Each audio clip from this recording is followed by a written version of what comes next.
Hello. I'd like to welcome everyone who's watching us today, and I'd like to welcome all of our viewers and the audience. My name is Yulia Strakovich. I'm a cultural scientist. I'm a digital art expert. And the way digital art changes our art, our relation to it, and today I will moderate our current discussion. Future of electronic music in the generation of Z era. We are hosting this discussion under the auspices of Culture 2.0 Lectorium, under the Cultural Forum format of in St. Petersburg, the International Cultural Forum. And of course, we'll be looking today into different trends in music, and we'll be looking into the technology of creating electronic music, and educational projects and music composition. So this series of lectures is being held during November, and today we will discuss the following things. We will talk about the future of electronic music in the Z generation. What do we mean by that? Contemporary and modern electronic music is actually a very broad range of genres, starting from academic music, and electronic technologies are now gaining more and more space in academic music. Lots of pop music relates to that, because pop music is currently being produced with the use of digital instruments, with an addition of analog instruments. Also dance music is part of that whole domain, and I think I will not surprise anyone saying that the majority of musical pieces we hear today is created by digital and modern technologies, but in recent years the technologies of creating and producing music have changed. On one hand, what we're getting is a plethora of opportunities that offer you again a way of creating quite complex musical pieces and quite complex musical samples, but at the same time the cornucopia of samples and musical programs have led to a situation when the basic process of creating music has become quite accessible for a wide variety of people, and it's become even more accessible than ever before in history. So for the current younger generation, since they're so closely integrated into the digital environment, the actual opportunity to start writing music by their digital devices seems quite natural on one hand. On the other hand, it's not a problem today to even broadcast the fruit of your labor to the society at large by electronic means and the internet. So we're faced with lots of questions today because of that. Does it mean that technology is becoming more accessible translates into everyone being able to write music today? And where's this thin line between an amateur and a professional? And this overall ubiquitous nature of music, what does it lead to today? Let's also talk about the specificity of creating music today, digital music today, and what's it in for the music? I mean, where will the music go to, and what future expects it? This is I'm just scratching the surface. It's just a preliminary list of questions that we can raise today, and the way we're going to discuss them, or who we're going to discuss it with, are our speakers. Today we also have Hans Joachim Rodelius with us. He's a musician, a composer representing Germany. Hello, Hans. Joachim.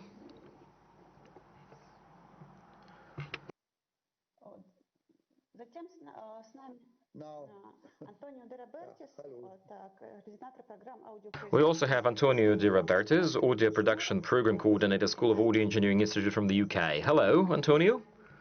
Hello. Matthias Pacerny, research assistant of the musicology department at the Berlin University of the Arts, Germany. Hello. Hi, Julia. Hello again. And as far as Russia is concerned, we have Dmitry Panov, who's the co-founder and the director of the Moscow Music School. Hi, Dmitry.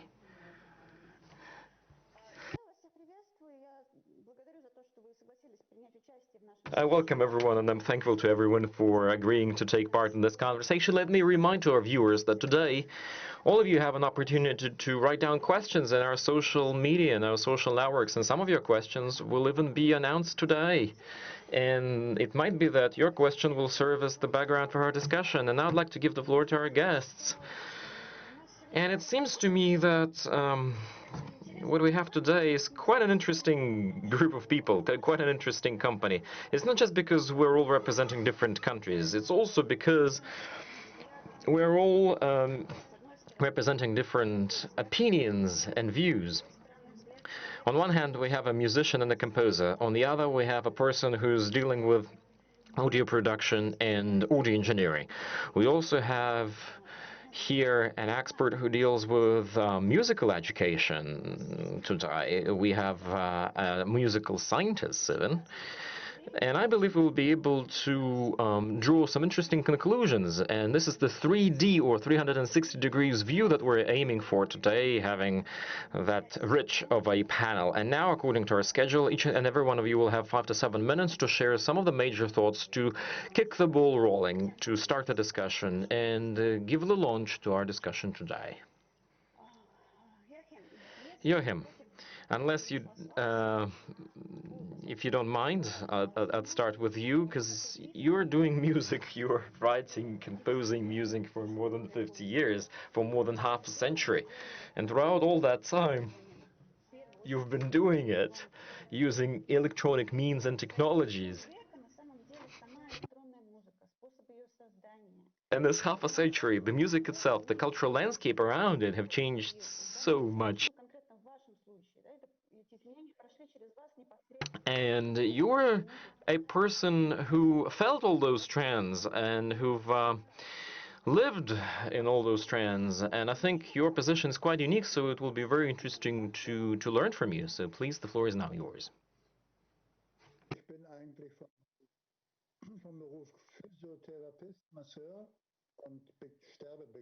I'm a physiotherapist by education, and I work in hospices.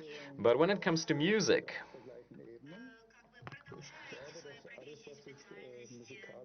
it's like I'm trying to expand those professions and carry some of the thoughts into music. I'm writing texts, I'm writing melodies, and I'm a jack of all trades, as they say, because I want people to get in contact with music. And I want my art to follow them during all of their lives, in good and bad, and music allows to do all that.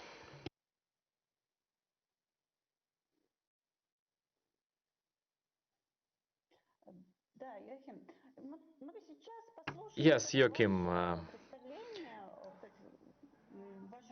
After listening to your story and after listening to your presentation, we really are interested in how do you see the future of music and electronic music and the problems we've got. Can you introduce your own view on that?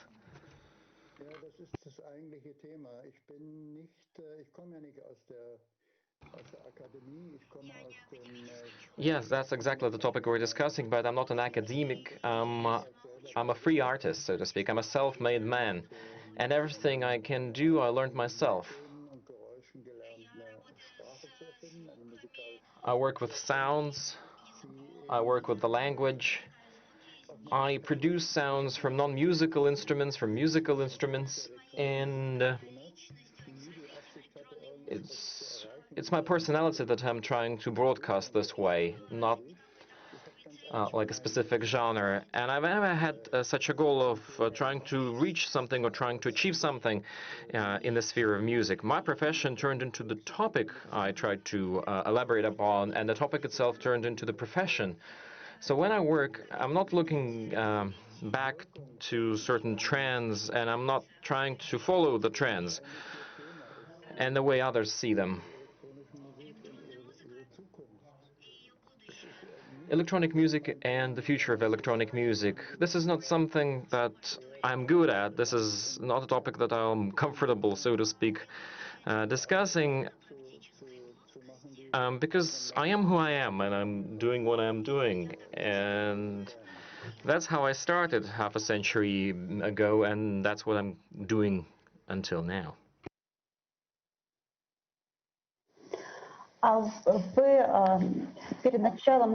See, before the beginning of the discussion, we got a few videos that we'd like to show as an illustration of what you do and your ideas. Could you introduce them maybe with a couple words? What's on them? What's in them? What are we supposed to see in them?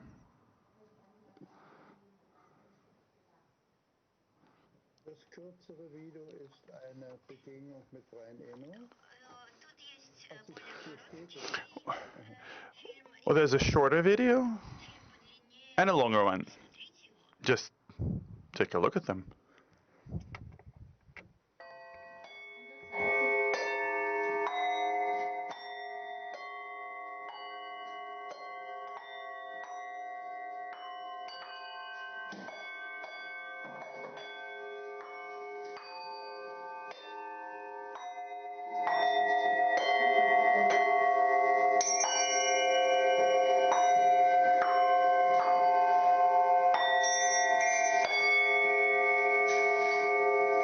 Ich sehe das nicht, sehen das die anderen? Wo ist das zu sehen, Julia?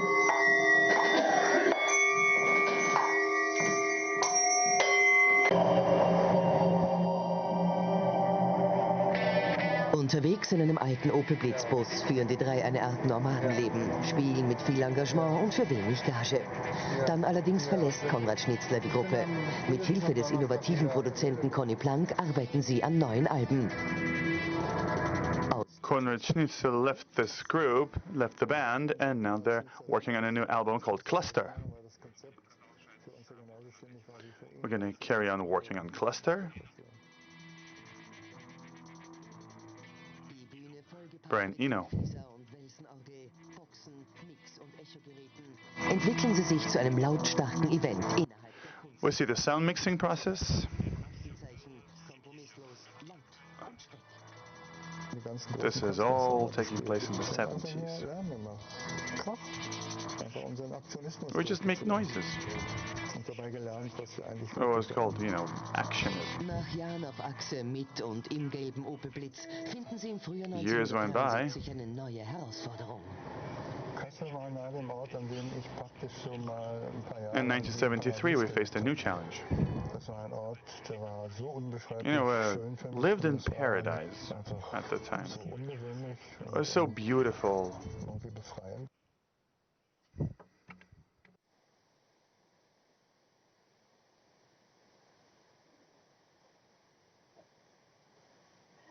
Да, спасибо. Я думаю, мы посмотрели небольшой фрагмент. So we saw this fragment, and I think Joachim will come back to you. I'll ask questions that will arise, so that would like you to answer. But now, I would like to give the word to Antonio and hear from you as a person who works with contemporary technology, with audio equipment. Let you work in this particular field now and tell us about your view of the situation. Hi there, hi everyone. Yeah, I think music, like, well, obviously the technology is changing incredibly. And you know, the main point I think we are observing is the movement towards artificial intelligence and machine learning, which is also impacting on music. This is like a very important path that music is following, and it will be very central to the discussion, I think.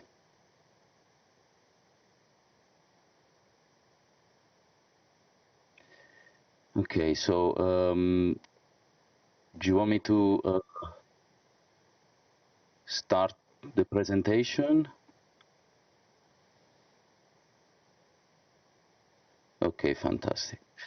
Да, я думаю, вы можете Okay. начинать. Yes, go ahead. So just a few words about my experience. So at the moment I'm the program coordinator for the audio course in SA London. We have quite a lot of schools around the world. So we have 150 schools around the world. We focus quite a lot of on sound engineering and post-production and music. And we try to bring this sort of like hands-on learning type of experience to students. Now, in terms of the discussion of today, I think it's a very interesting topic to investigate. So we will look at different aspects of the different angles of the discussion. So the main themes I want to bring to the attention of everyone are, again, as I was mentioning earlier, is the AI, so the artificial intelligence versus humanization, and if actually anyone can compose music today. Second one is the democratization of the music production, and again how bedroom producers differentiate themselves from professional musicians. The third theme is standardization versus randomization. So we can see how in many cases the pop music and specific type of music tend to standardization, but at the same time it's important to look at how we can randomize. And when it comes to even composition, we have to look at this, so contrast between the two. Then we'll discuss the future of electronic music and look at possible alleys where music is going, and we'll also touch a little bit on education and how us educators can support the new generation to express their thoughts and their ideas with the new technologies. Now, the question is, can anyone compose music today? And the answer really is yes, including artificial intelligence. I will show you later how some examples of how already the many main companies are already working to get composition realized with software and artificial intelligence. So the artificial intelligence can actually generate entirely a music composition. Now, in terms of also, it is quite important to look at the democratization of the tools. So again, with artificial intelligence and with automatization, we've seen a shift in how music is composed and produced. So there are lots of assistance tools, and if you think at companies like Isotope, there's an incredible effort in pushing towards AI and machine learning and support the mixing engineers and the producers. We also look at the democratization from the point of view of anyone can own a collection of professional equipment and above all plugins. I mean, computers have become ones we would see realized by analog equipment.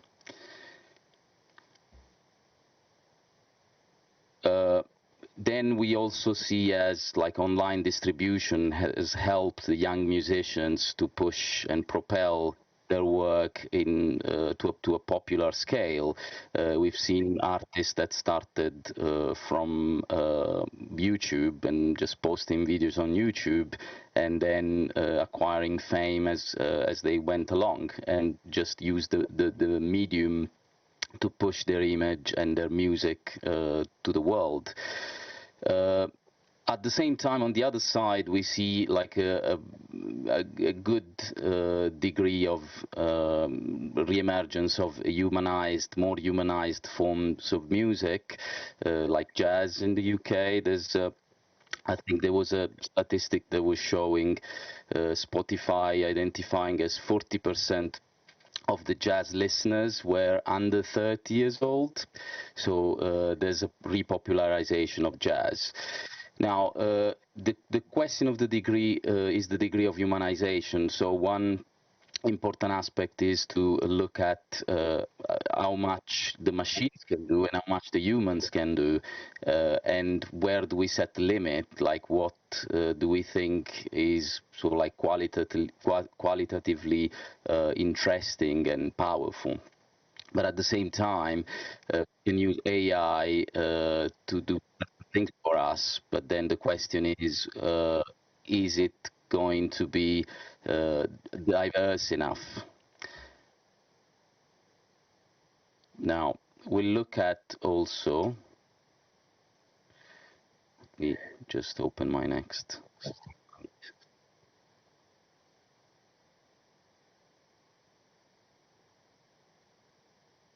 The democratization of music production. So the way bedroom producers go against professional musicians and how we can make a distinction between the two.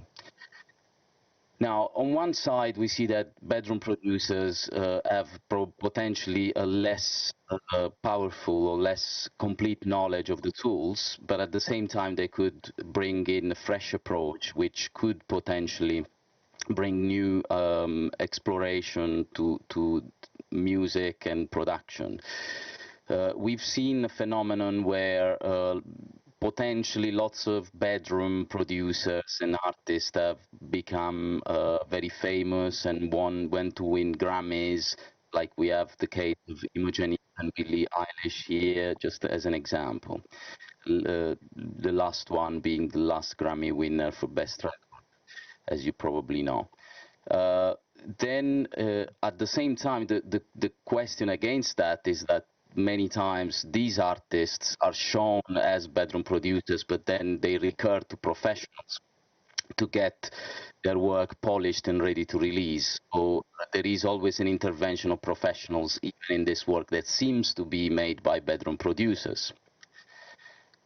Now, also the knowledge of the tools could be seen as endurance. So professionals that know the tools more thoroughly, they can potentially do the work for longer and be relevant for longer, simply because they are more flexible to adapt to different situations and new innovations, and the knowledge of the tools allows them to be more adaptable. Now, the last quest I want to raise is like the peculiar features of contemporary electronic music. And how we see like this contrast between standardization and randomization. Now, standardization, we can see that as many bedroom producers use samples and software that are very much the same, so it could be Ableton Logic, Fruity Loops, Pro Tools, they tend to use, to accept the same sounds, so they tend to use similar tools. And in a way, that brings us to them to potentially produce the same or similar timbres and similar structures.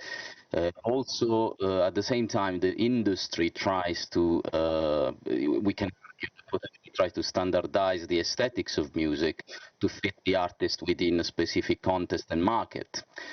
So randomization in this context is a lot more difficult, and there's less of we prize less. I mean, at least the industry potentially prizes less originality, and there is less of a way to actually be original if the tools used are very similar or the same in some cases.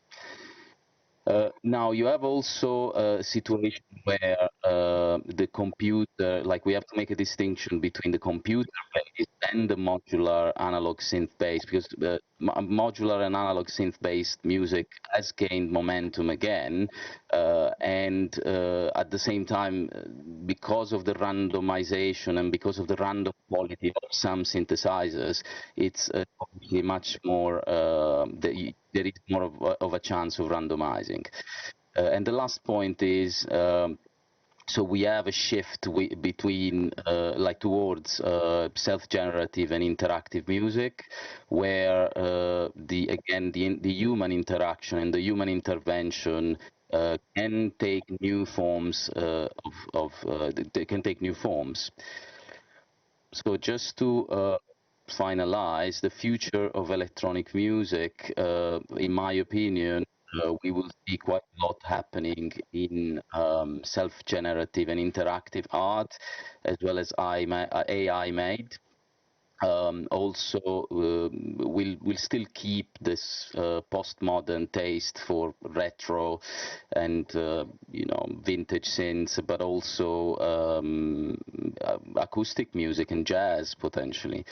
And I think there is still a place in music for humanization and the appreciation of the beauty of the error, because it's important for human activities to sort of like avoid perfection in some cases, and just feel real.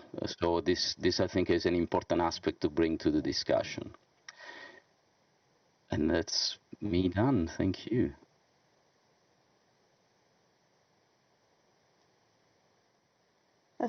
Спасибо, Антонио. Thank you so much, Antonio. That's been a very interesting presentation. You've gave a little overview, and you've also set the track and set the scene for the discussion today. And now I'd like to give the floor to Matthias, because Matthias might have a different stand on that, and because he studies textology and history of music. He is a music expert and a music scientist, so it's very interesting to listen to his opinion on that. Yeah, thank you very much, Julia, and thank you for having me here.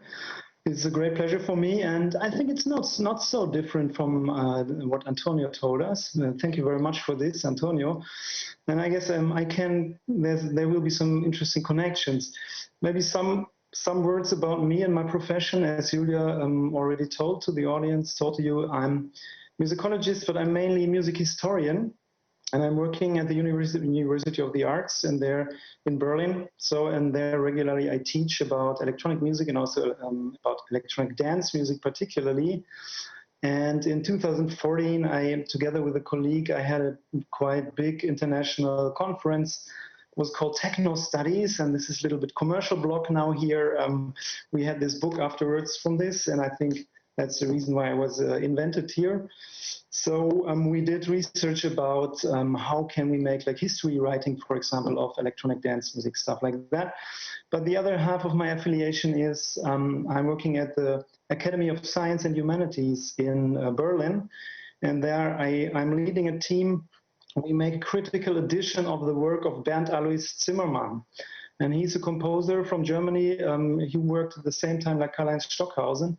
And he also composed electronic music, tape music.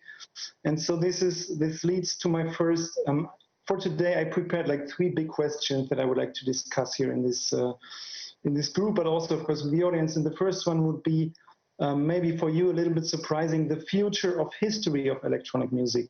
Because I have colleagues, they are working with computer music, for example, and they tell me, and it's also the same with the music of Stockhausen, this music is dying at the moment because the hardware doesn't exist anymore, because the sound carriers, they just disappear. You have like magnetic tape, and it's just disappearing in your hands. So how can we save this kind of cultural heritage for future generations?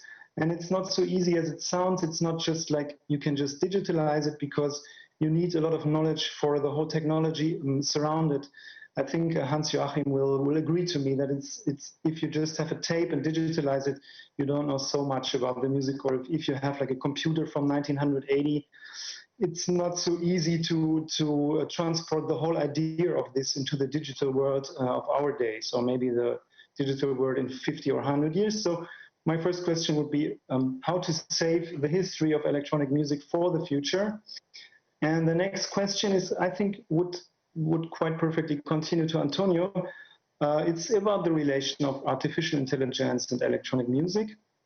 And firstly, I would like to remark that this history is also very long already.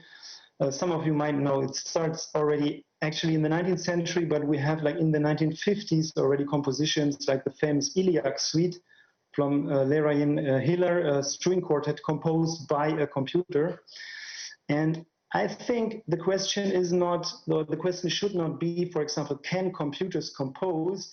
But I think the question should be more like, how can like human intelligence and artificial intelligence work together? And this, I think, would be a very interesting question for the future. Actually, even yesterday, I had a very interesting conversation with Ricardo Villalobos. The audience close to electronic dance music will know him. And we were talking about TikTok, actually, the social media platform TikTok, and why it's on the same time so interesting and so annoying. And we thought maybe it would be a good idea to improve the, how to say, the complexity of the music in TikTok. And maybe it would be a nice project for a bunch of DJs to make suggestions to make the music in TikTok more interesting, sound-wise. Because I have kids and Ricardo Villalobos too, and we are so annoyed that everything sounds the same in TikTok. So artificial intelligence and human intelligence working together on the future of electronic music, I think this could be an interesting topic to discuss. And the third one would be, for me, actually quite, at the moment, quite important about the future of electronic dance music after COVID-19. Because as you all know, it's a very dangerous situation for electronic dance music. And my question would be, how could the future look like for this kind of very important and big musical culture? And I would say the only answer can be more diversity. And as I see our panel today, for example, we have here a moderator, female moderator, and 4 more or less old white men. So maybe more diversity in electronic music and also in electronic dance music would be, for me, a very important question for the future. How can we, for example, get girls more interested in like working with electronic devices, making music? I know that there's happening a lot at the moment since the last 10, 15 years. And I think there will be also, it will be a big movement. But if you look, for example, in the set lists of big festivals, you will see like the DJs are 90% men. And if you see, for example, the top ranking income from DJs, you have the top 20 is only men. So we have something to do there in question of diversity in electronic music. So this would be my 3 questions: future of history of electronic music, artificial intelligence and human intelligence working together, and the future of electronic dance music and diversity. So thank you for now, and I'm looking forward to discuss this. Спасибо.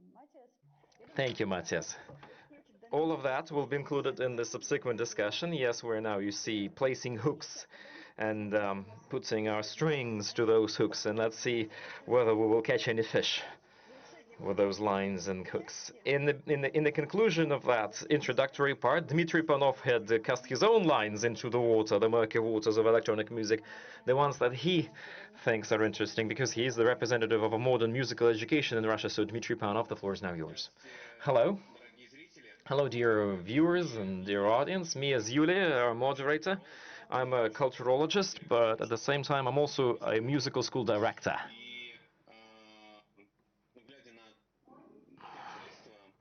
Looking at the circumstances that we have to teach our students in, I have the following impression of the future of electronic music. I think all music turns electronic, gradually and slowly. But it tries to mimic non-electronic one. Talking about production, when 2 singers or 2 artists record music, record a song, everything is first recorded into auto-tuning, and then you also tune it up during the post-production stage as well. So in this case, it makes no sense. It makes no sense to become vocally good, because everything would be processed in the future. Having live musicians playing on piano, drums, and guitars becomes excessive, becomes even a luxury for concerts only, because during the production stage you can just do without them. You can use only digital tools and means. Yes, digital tools did become pretty cheap and pretty accessible, and at the same time the massive audience will never be able to hear the difference. Every time you're listening to symphonic recordings, everything's taken from ready-made in previously produced libraries. 95% of the listeners will never guess that actually even the symphonical music was collected from ready-made pieces like bricks in the wall. So the actual production method, the musical production method, gradually and slowly changes. We used to have composer-made music in the past. Now this composer-made music is being called by us classics. I mean by amateurs is being called classics. But previously it's the language itself, the language of the music that was evolving. It was more of a mathematical discipline back in the past, the music I mean. And this academic music of the middle 20th century have even reached such a stage or such a level of delicacy that you needed to have a certain mathematical mindset to be able to praise or to see the beauty in composer solutions and decisions, but the massive audience is losing that. Where's the logic of pop music? Or, yeah, because the so-called electronic music, I put it inside pop music, whether it's techno, rock, pop, whatever. I think it's following the way when a ready-made track used to be the original. Well, it was the source product. Because you need a song or a track to play it on the radio or to put it in the jukebox, you know, in the middle of the 20th century. And then from, you know, small 7-inch discs to, you know, play that track.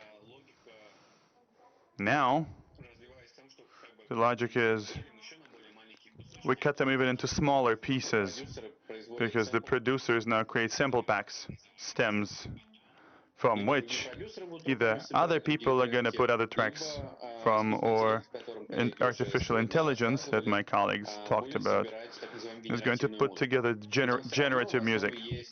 Still, there is human labor at the foundation of it, but if before a producer had to make a track, still a producer has to do that.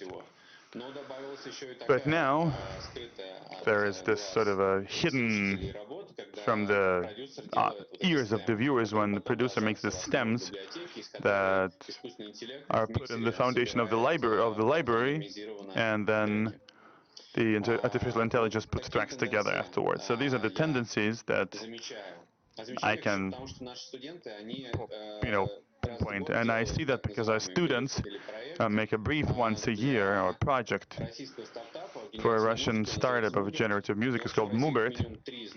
In Russia, I know at least 3 companies that create this music. 2 of them have Endel and Mubert went international, and our students once a year make projects for Nubert, and once a year they create a generative box. They make an X amount of stems, and then the Nubert algorithm will play the music, and each time we see what happens from there. Or what happens, you know, we can discuss it later on. That's how I see the situation. Thank you, Dmitry. You said a lot. All of you covered lots of topics. So let's have more of an open discussion from now on. Feel free to join whenever you feel like you get something to say about this. Just don't forget to turn your mic on. I'd like to start with the, you know, there's basically two thematic big sort of blocks that I can trace. It has to do with humanization and dehumanization during music creation, during music production. And the problems of working, between a human and artificial intelligence, how productive can it be? And I'd ask a question from my end. What is, in regards to music,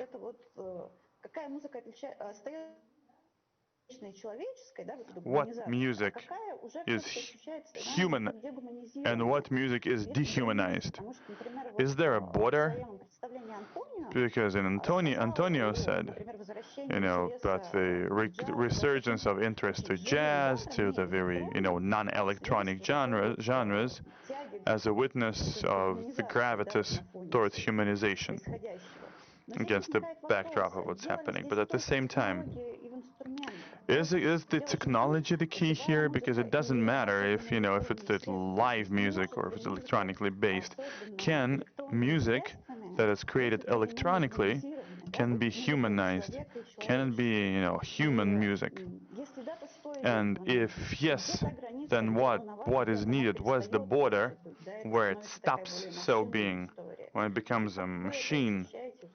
How do you see it? The border in music of, humanization, dehumanization that has to do with technology. Whoever wants to start, go ahead. Yeah, I mean, I think, if I may, yeah, I believe it's definitely electronic music technology is not like a determining factor of the humanization, or I mean, humanized or not humanized music. I mean, we were like discussing earlier. Matthias brought up a point about like early electronic music, and that is definitely humans and that interact with the machine. So I think the main theme there is how much, I mean, what is the quality that we're looking for in the intervention of human beings to humanize music. And electronic music can definitely be humanized. I think the core element, in my opinion, is the diversity, because the machine will potentially be repetitive and not necessarily, because again, with the artificial intelligence and machine learning, we are diversifying the machines as well. But the randomization and the unpredictability of humans, the way they react, and as it was mentioned earlier, the interaction of the machine and the human is what's important, and how this interaction can generate even newer and more interesting forms of music.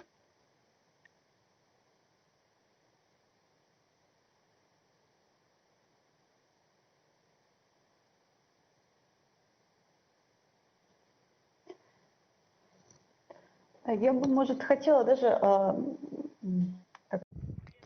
I would like to maybe address this question to Joachim. You, at the start, you mentioned that for you technology wasn't defining, because you need human component, since even though you use contemporary technologies, the question of human and the electronic means, how do you see it?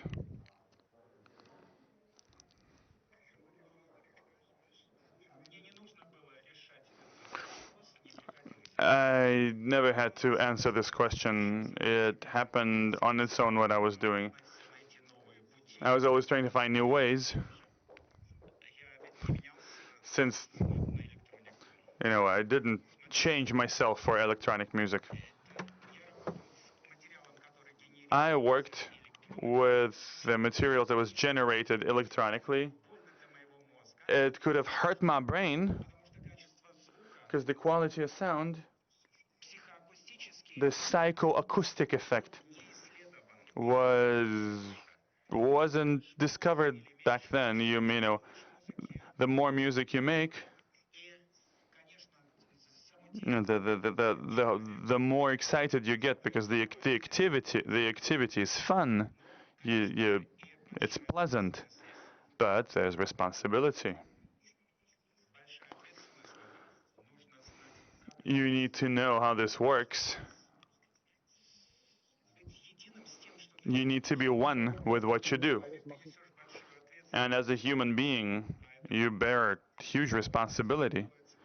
Well, that's what it, but what it is in music is that democratization has gone so far to date that anyone can do whatever they want, regardless of what's going to come out of it. So it doesn't matter, you know, nobody knows what's going to happen. The process the process itself is pleasant. But those who have the sense of responsibility for their work, these are different parameters for those who bear that responsibility. So you need to remain human, and you need to empathize. You need to know how to love. You need to be, you know, you need to be raised in a family, and in your school years, to get all the proper experience to dare do something delicate, to do something unusual. That's the music. It may be the same about the lyrics or text or poetry. So it ain't easy. It ain't easy. But I was lucky. My first training, I was a physical therapist. And I worked in a hospice. I worked with the people who were dying. And as I massaged the mortally ill people, and I listened to it for 10 years, I worked as a masseur and companion for the dying. So I received the experience that nobody had. And I was in the state of mind to be in touch with the world, with a person. I could work with humans. And maybe I don't quite fit the topic that you asked me, but I'm grateful to be here today.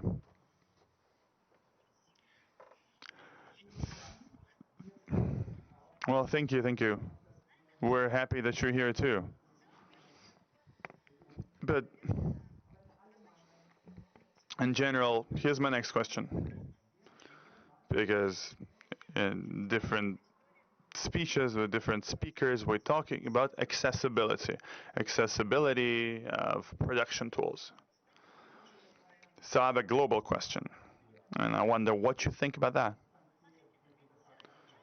Right now, due to this accessibility of music creation tools, due to standardization, digitalization, accessibility of distribution channels, when anyone could be a broadcaster or a music publisher, you don't need much for that. You don't need any additional people for it.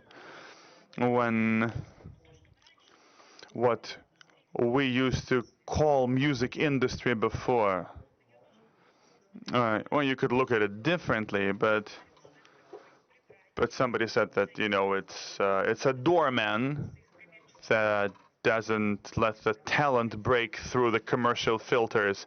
But now internet removed those filters, and anyone can make it to the audience. And some say it was a quality filter that didn't let the, you know, trash through, and, you know, didn't protect the public. Yet everything happened.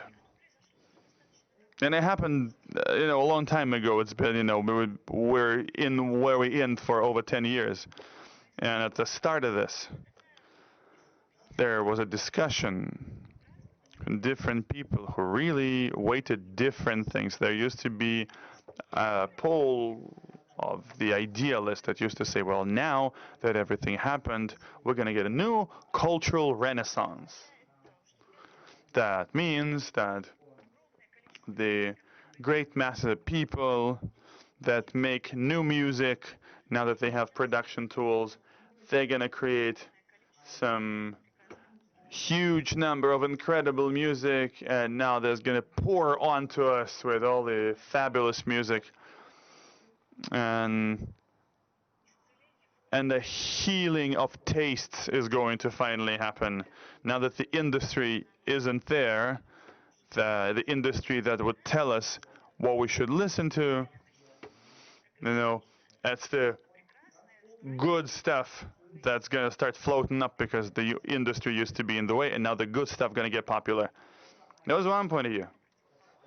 And then there was an opposite view, like from Andrew Kin, who wrote about the era of amateurs.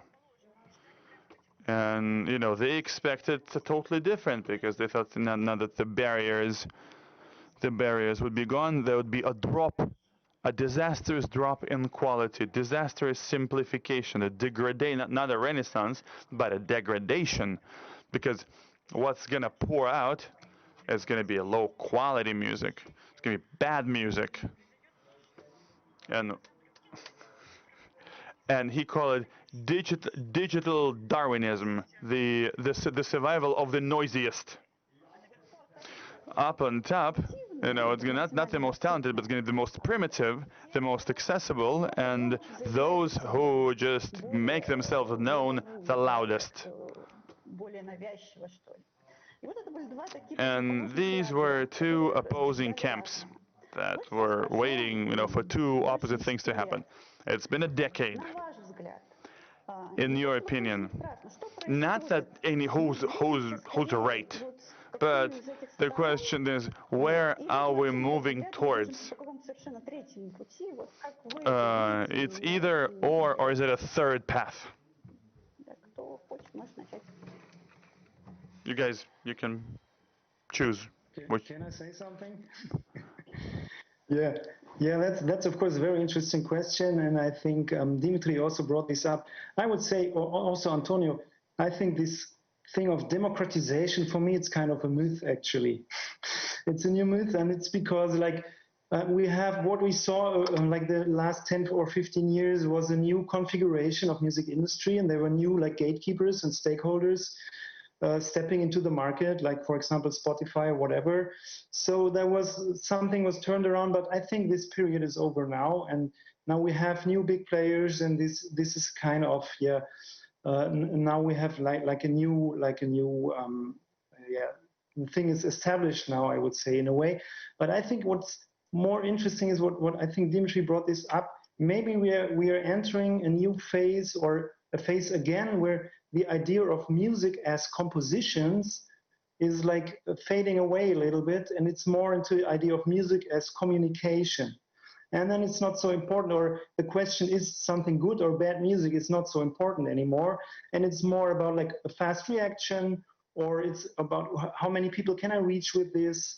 And as I said, for example, this TikTok thing, it's the same with photography or making videos, I would say. It's so easy today. We all have these small devices with us every day to record, to make photos, to record videos, to record sounds. We can process them on a smartphone as a mobile computer, and we can send it everywhere in a second. So it's more about this accessibility, fastness of sending something. And I think music is in the middle of this development. So the idea of music as a composition or work is maybe now not totally replaced, of course, but there's a new practice of communicate with music, with these social media apps, for example.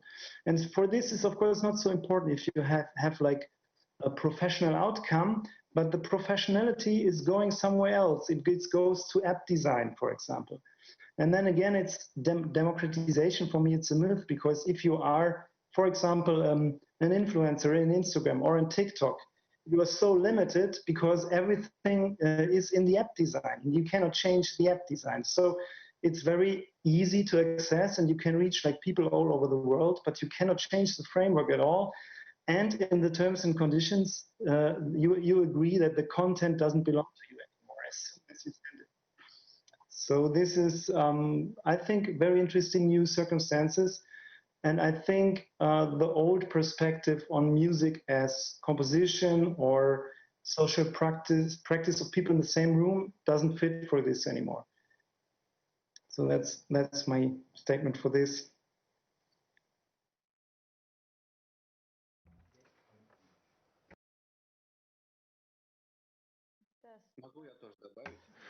I'd like to add as well.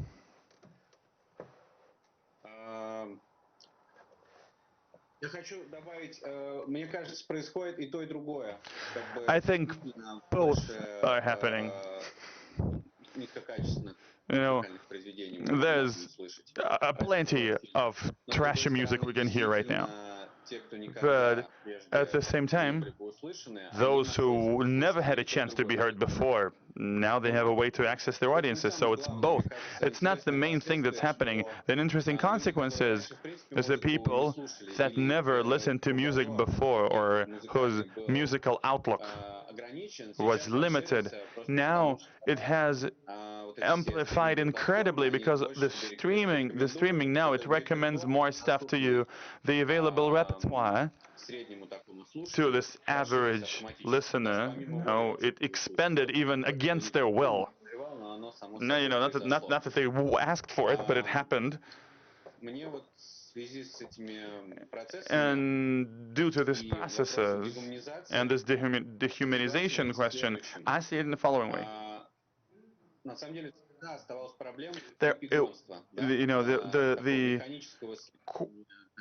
There always been a question of this mechanical following of the rules when a person creates an artistic work, not out of the logic of artistry, but of reversed engineering in the attempts to recreate something.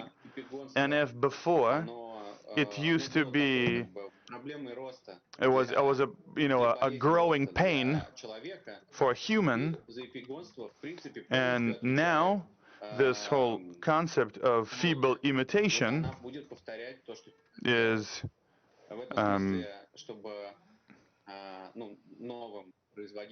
if you want to create something new, they need to understand how this problem works, because you can't imitate techno just like used to do before, because the machine is going to do it faster and better than you. You need new strategies.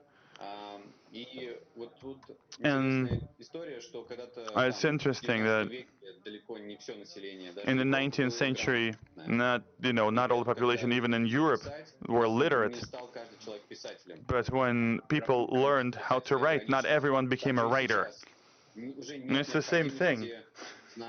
You don't need to know the music theory to write music. Some software like Logic, they're gonna harmonize for you in one button. You can throw your samples around, hit harmony, and it's just all going. Just the program's gonna do it for you, and gonna do the arrangement for you. But it didn't lead, and it's very unlikely to lead to the fact that every house is gonna get a handful of techno music producers. Like it didn't happen with literature. Each one of us has a chance to become a writer. We all know how to write. But you need to spend too much time and too much power being persistent in the subject to just raise up your reader or your listener to get to this fan base. And it's the main challenge now. Now that everyone can do everything, it is only the most patient who are gonna win. That's what I think. Thank you, Dmitry. Anyone else wants to speak about that? Any other ideas or thoughts? Yeah, if I can. I think I totally agree with the old concept of the myth of democratization, especially because one big argument to bring forward is the filters. Which ones are the filters? Is YouTube a filter? Um, it is quite important to note that, for example, here, just to give you an example, here in the UK, already the BBC, for example, has created a scheme called BBC Introducing for talents, new talents emerging. But the filter they use to look at new talents is, for example, how much subscriptions they have on YouTube or like on the social media. So are the social media already like some form of filter? Is a filter that just identifies or like is based on quality and popularity, which are not necessarily the same thing, obviously. But then also the old fancy idea of the bedroom producer becoming a star. It's not necessarily the case all the time because, again, the bedroom producer goes through professionals to polish whatever they create. So I think, of course, on one side, we can see how the technology has brought a level of democratization and allowed even musicians that are not musicians to make music, as Dmitry was pointing out. But on the other side, it's also interesting to see like what is the editorial control. So which are the filters that sort of like select and get open the door for certain talents rather than others. So I think this is also something interesting to look at. And uh, so on one side there is like, yes, democratization of tools, but on the other side there is still a specific editorial control that could work. And as we've seen, like someone before mentioned playlists, Spotify playlists. There's so many record labels that try to like push themselves to guarantee certain entry like to the artist into specific playlists, and this is a way for the artist to make more listens and obviously enhance their profile and their popularity. So I think this is an important aspect as well to look at, and there is a bit of a contrast.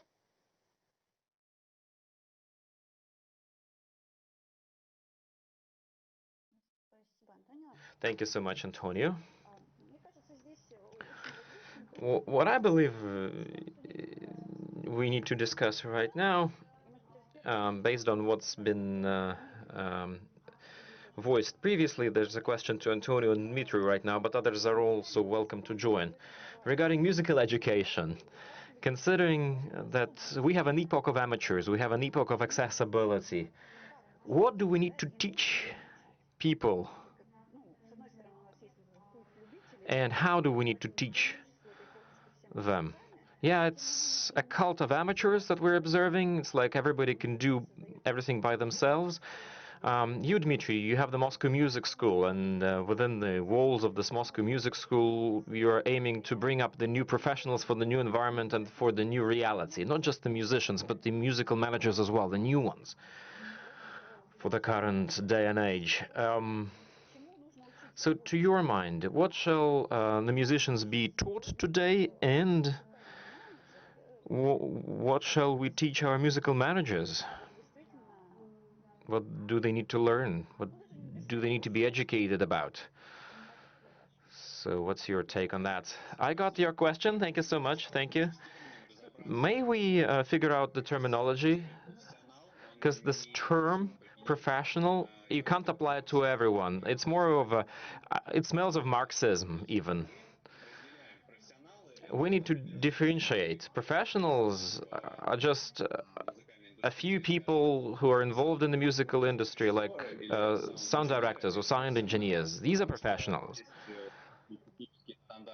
Because there are certain technical standards for operations, and they are responsible for ensuring the quality of those operations, and that's what they're getting paid for. But that's an engineering education. It's, yeah, it is related to sound, to acoustics, and etc. Managers are also professionals, especially if they're hired managers, especially if they're employed by sound labels, by music labels. And as professionals, they take payment for the job they do, guaranteeing that you're going to get a good quality as an outcome.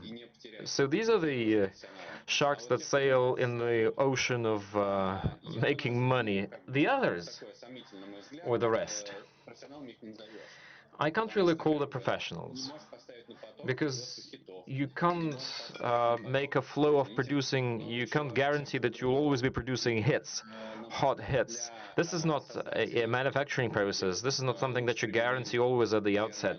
So for musical creators, I think we might apply a different term: entrepreneurs, self-made people, self-producers, or self-made musicians. And I believe that the epoch of such producers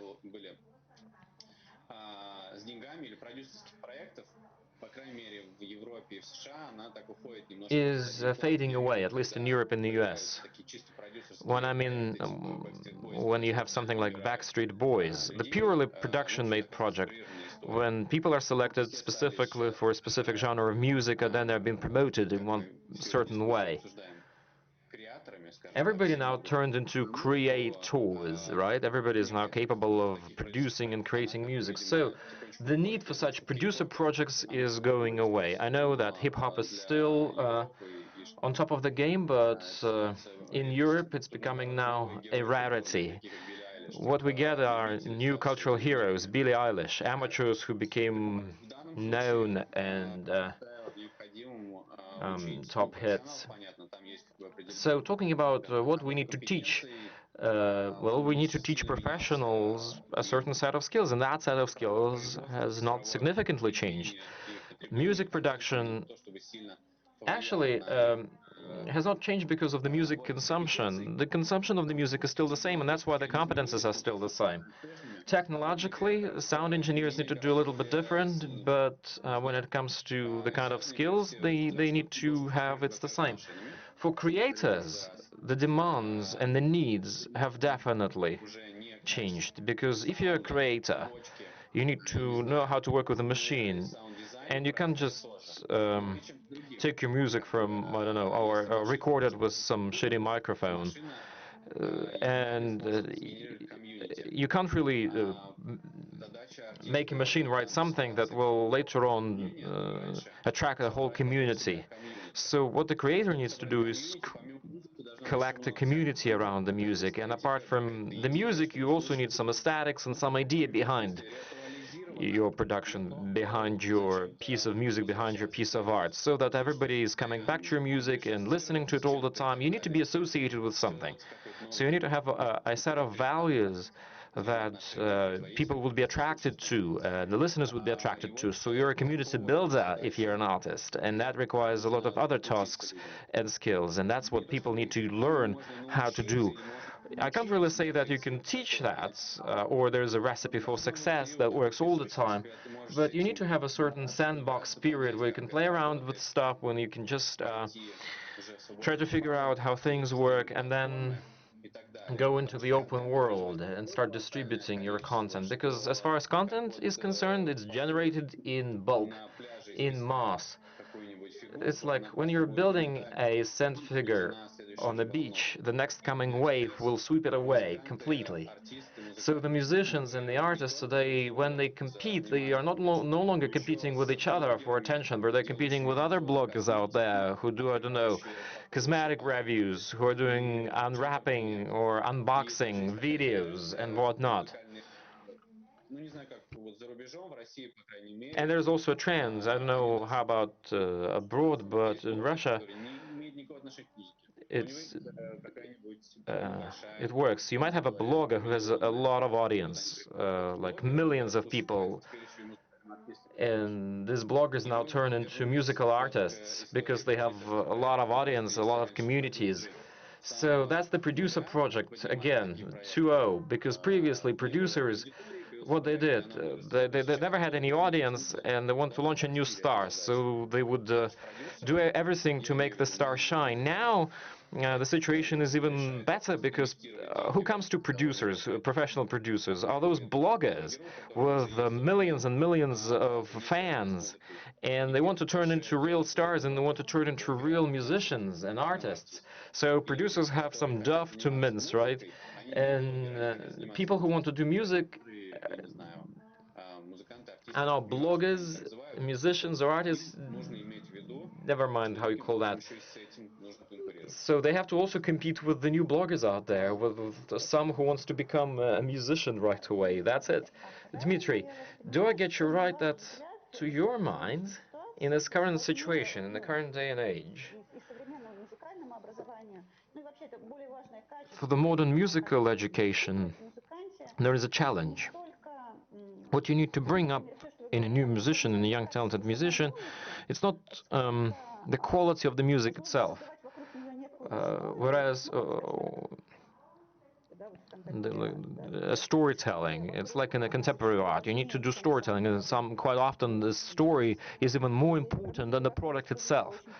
And I think what you say about the music is the same, and it's becoming clear to me why it is so, because we live in a situation when there is an overproduction, clearly, when there's more music than there are listeners around, and there is a constant war for attention. In the world overloaded with information, there is an attention war. So you can't really win this attention war in the musical field of battle. You win this war if you're doing your communication right and if you're telling the story properly. So music now turns into more of a communication medium, is that correct? Do you think this is an important skill now to be trained to do stories right? Yeah, I think it's definitely, it's hard to accept that, but in 90% of cases, music becomes part of a certain content or part of a format, like techno. A techno festival is more of a format, and techno music is elevator music for techno festivals. And what kind of music is being played there? Nobody cares. What's important is the ritual, and people go to the techno festivals for rituals. That's my hypothesis. So to my mind, the actual craftsmanship has faded into darkness, or at least lost its first place in the skills you need to have. So the musical craftsmanship is only required for you to speak with professionals the same language, the same sound engineers and the same music engineers. You just need to learn the same language, and you just need to understand what to expect from each other. So roughly speaking, it's going to be absolutely okay if a young artist at least knows how to do by himself a demo sample, and then passing on this demo sample to somebody else, like a sound producer or a director. The professionals can make it, can package it, or can wrap it into a good piece of music. Like Antonio said this, there is a place for professional, but this place of professional has moved into more technological sphere. The creators, well, that part, yeah, that community or that gang is more democratized. We are getting questions from the viewers. One of the questions, I don't think it really needs an answer, but it's a good comment that sort of joins the two topics we're discussing. Is it possible then that an artist appears who fully works, fully based in AI, when AI makes the music and the artist does, you know, the shenanigans around? When, you know, music is standardized 100% and communication is when you apply your creativity too. I mean, you don't have to waste your time on that, but it's just an interesting idea from our audience. Well, there's the Vocaloids. Has an audience. of this musical offspring, whatever. It you know, it didn't really take off in the US or Europe, but in Asia it did.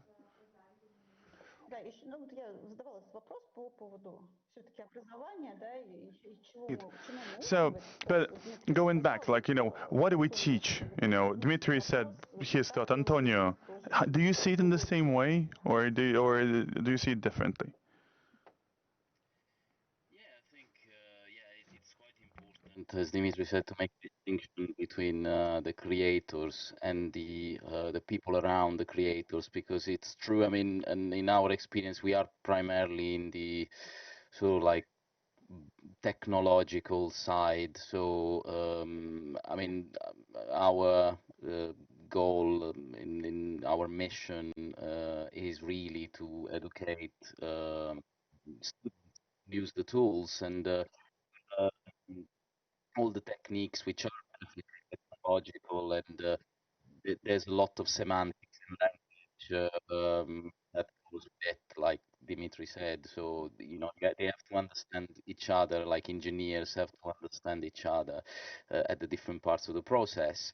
Now, also on that, the artificial intelligence is so like popping in, because even for technologists, there's lots of aid from the artificial intelligence. I think, though, one important aspect that can be considered is the opportunity of education to sort of like take the bedroom producer and teach them different skills and expand their skills.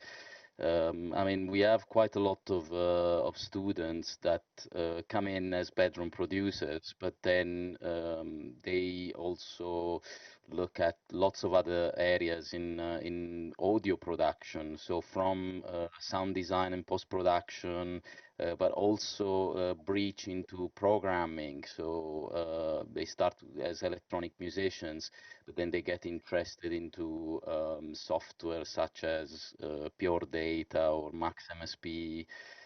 And from there they go and learn other skills which could sort of like develop them in different directions.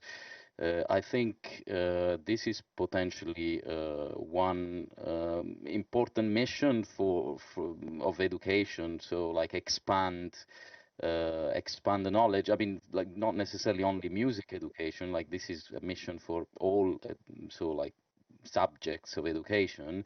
But I think we could see so like the current status as like an opportunity, because you know there's more and more people getting passionate about the subject, and we can take those people and expand their knowledge and like see what they can do, and see like maybe they will completely change their views and their angle to the profession. So I think this is an important part. But again, like it's true for creators.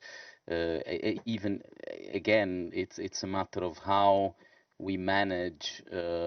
So we don't necessarily want to teach them certain skills that a computer can do better than them. But at the same time, we can potentially expand their skills in a different way.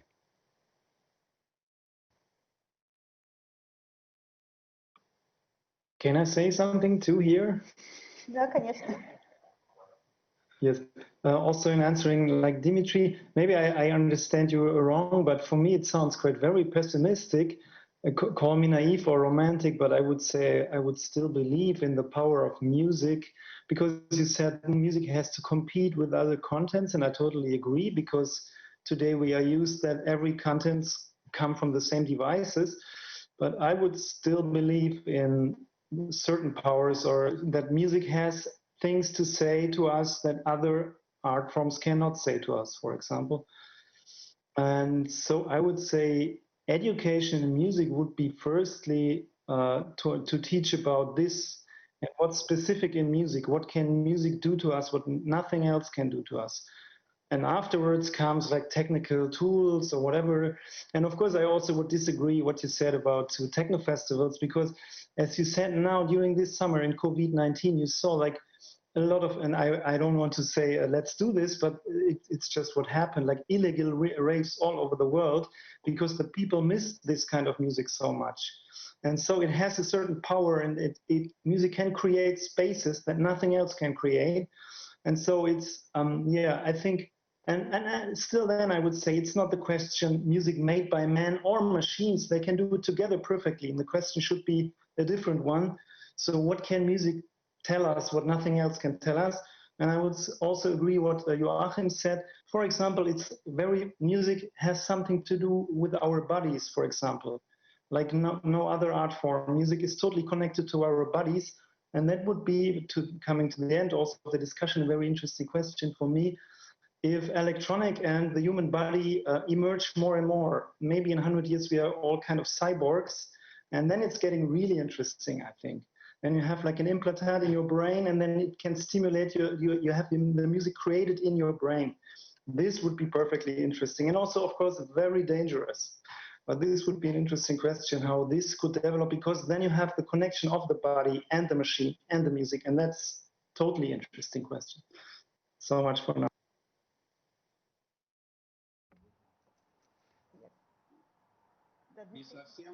Well, see, I'm naive too. I do believe in the power of music, you know, that music pushes people to make an illegal rave. Movies are never gonna unite us in such a way to go and break the law.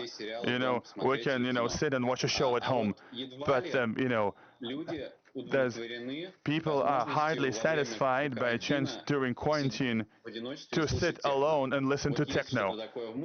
There is something in the music that propels people to get together and listen together and dance together.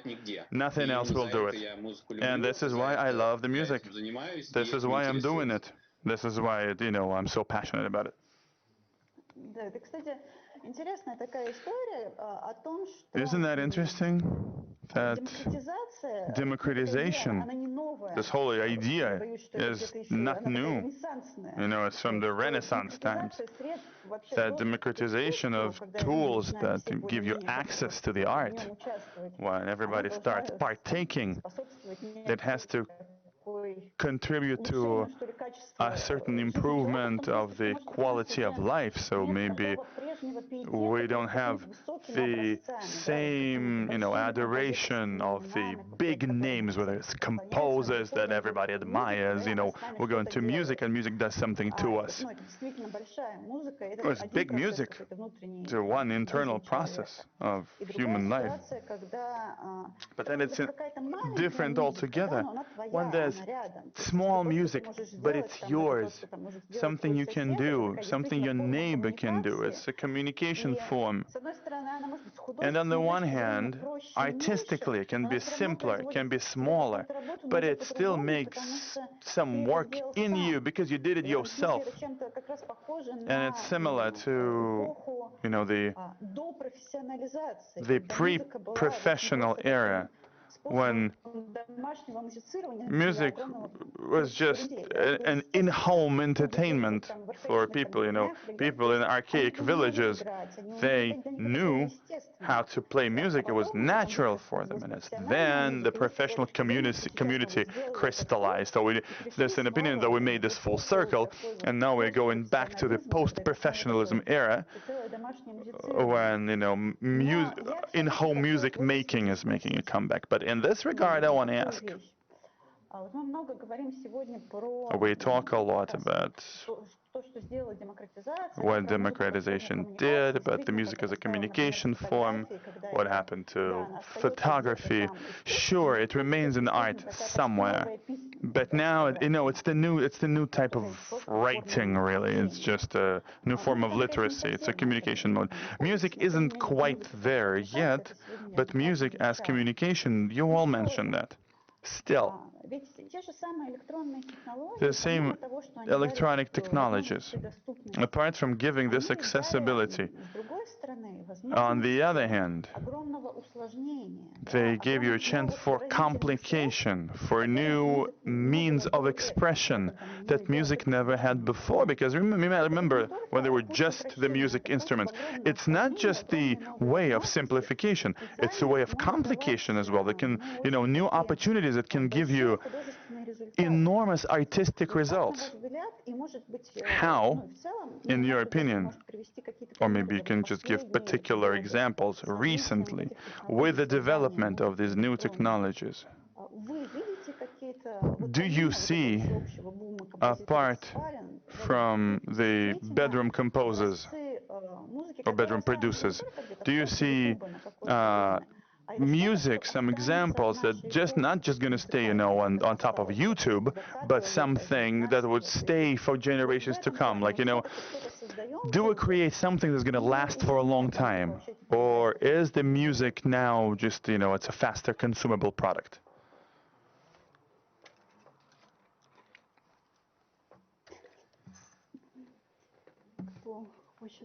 Who wants to take that?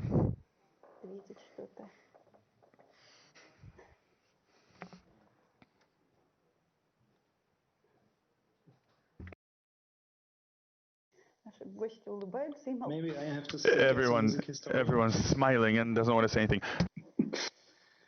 Well, maybe some other things will resist something. For example, I guess the people in 100 years from now, they will know, or at least some of them will know what the Berghain was. So there will be some certain kinds of cultures they will resist, or there will be some heritage of this kind. But maybe we are, in terms of music, for example, we are coming to an end of a period where you have the idea of a composer and a work. Maybe we live in a time where this period comes to an end, but I'm not sure about this actually. And normally it's not so easy as you say now. This is at the end and something new begins. Normally we have a phase of transition for 100 years or something. So as I'm an historian, it's hard for me to look into the future. I think we will have both for the next 50 or 100 years. We still have people doing extraordinary stuff, and what you said, we will have an increase again of music as just plain conversation.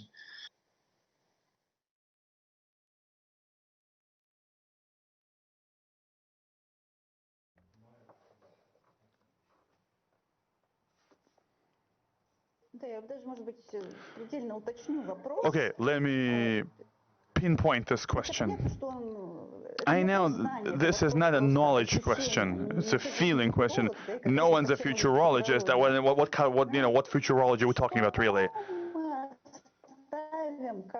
What do we, as a generation, what are we going to leave behind as a generation? Those, terabytes of sound that millions of people, that democratically communicate each other with, or is there going to be something, or is there something else entirely that will remain? Will there be, some, out of the foam, out of this, maybe something's going to come out of that foam? Or are we in the end of the big culture and now everything just works differently?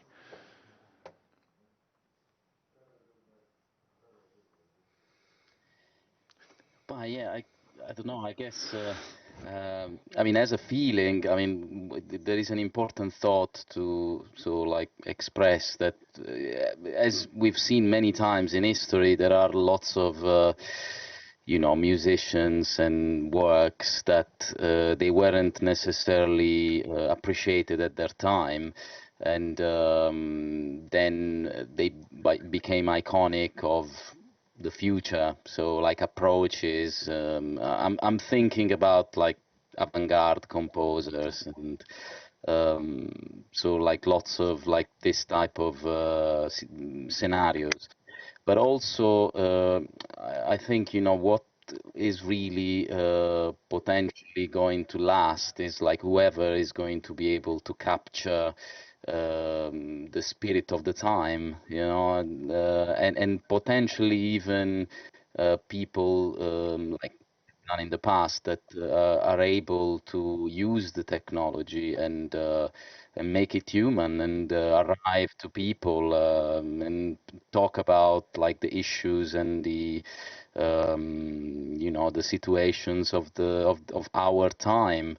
I think these will be the work that potentially will be representative of the of our culture for the future. And again, considering that there's a lot of I mean, we have experienced for quite a while a lot of like postmodern way of recycling whatever it is already there. But if we look at already, like during this period of recycling, we can already identify, okay, this is the music of the 90s, this is the music of the 2000s, and both like at all levels. But I think especially the non-mainstream music could potentially have a place in the future, because it is more, well, I wouldn't say necessarily it is more authentic, because there could be lots of argument around that, but it's definitely more personal, because I mean, in many cases we can see as pop music is also almost like an effort to be part of a group, to be part of something that exists already. Like it's an attempt to uniformize with a certain spirit, whereas in so like more experimental music, that is not necessarily completely unknown. I mean, it's done by musicians that probably still fill arenas. It's definitely looking for more of a diverse goal, or like their goal is more the diversity rather than uniformization.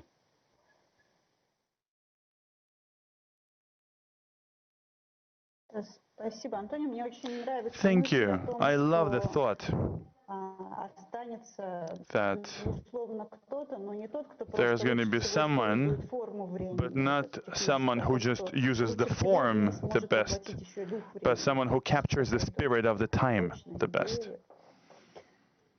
Мы на самом деле We are, постепенно my движемся к friends, завершению дискуссии. У coming нас towards the кончается end of this время. discussion. We're running out of time. Вот. Если кто-то еще хочет If какие-то там пару anyone слов wants to сказать, put то мы their 2 послушаем. cents in, Потихоньку закругляться. Да, Дмитрий? Dmitry. На протяжении своей карьеры See, вы думали о себе как о профессиональном музыканте? Joaquim, during your career, did you think of Могли бы yourself as a сказать? professional musician? Could you call yourself a professional?